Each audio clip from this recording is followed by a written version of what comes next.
He just wasn't born and was like, Jesus had to learn how to walk. Jesus had to learn how to talk. Jesus had to learn how to give. Jesus had to learn how to give. I want to give you guys something because you're awesome. Y'all ready? You think you're ready? I got to hear how loud and ready you are.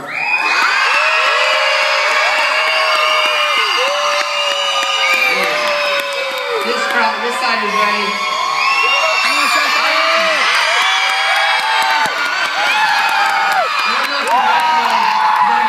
Bugs.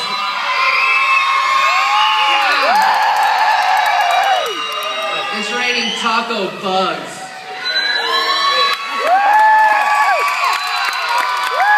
Okay, so we're going to wrap it up really quick. Jesus had to learn how to talk like us. Jesus had to learn how to walk like us. Jesus had to learn how to give like us. Okay, this is a little funny. We're almost wrapping it up. This is funny. Jesus, like us, some of us, and there's going to be a point in your life where you will. Jesus grew armpit like us, armpit hair. Jesus grew armpit hair. The crazy thing, though, this is where we're at. Jesus was special. He was very special. Born like us. He walked like us, learned how to talk just like us. He had to learn how to make friends. He wasn't born with friends. He had to learn how to talk to people. The thing is, Jesus was perfect, pure, and clean. He never sinned.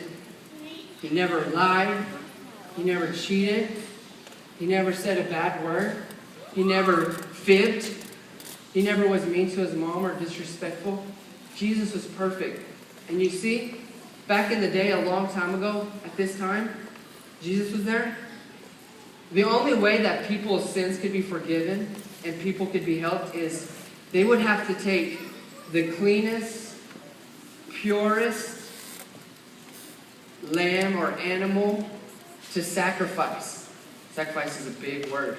They had to take the purest and cleanest animal to sacrifice. That's how the old law worked. That's how God's old law worked. That's what it took for the sin to be cleansed.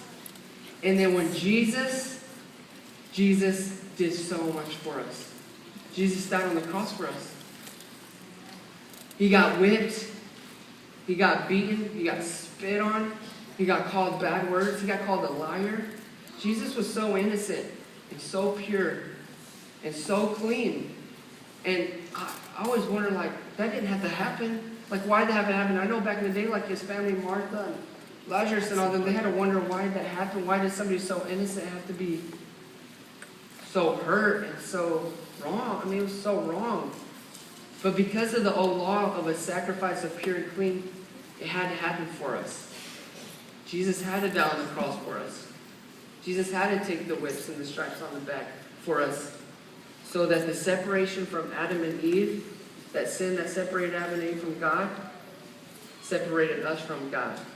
And when Jesus came on this earth and died for us on the cross, it took that sin that kept us from God and destroyed it. It took that sin and wiped it away. It took that sin and threw it to Pluto twice. And that sin that kept us from God is no longer there and allows us to be whole with God. All because Jesus. Jesus did it for the teachers. Jesus did it for my grandma. He did it for the nerds. He did it for the teachers. He did it for the magicians. He did it for you and for me. So that separation from God thousands of years ago, we can now be with God and be with Him forever. And so what we're going to do, we're going to do something this morning. I know it's early and we got a lot going on today and you're excited. And there's going to be inflatables and Mythbusters. And we're going to pray for a blanket to help homeless. But we're going to do something this morning, okay? So this is what I need everybody to do. I want everybody to close your eyes. And leaders, I'm going to need your help, team leaders, if you can help the kids, help the students. This is what we're going to do this morning. Everybody close your eyes. And we're talking about Jesus and what He did for us and dying on the cross for us and the sin that separated us from God. You've heard, we've talked about this all week. If you're sitting here this morning and saying, God, I don't know you, Jesus. I've never heard about you, Jesus. I just heard that you died on the cross for me. And I don't want to let that be a waste. I don't want to let you trying to save my life be a nothing.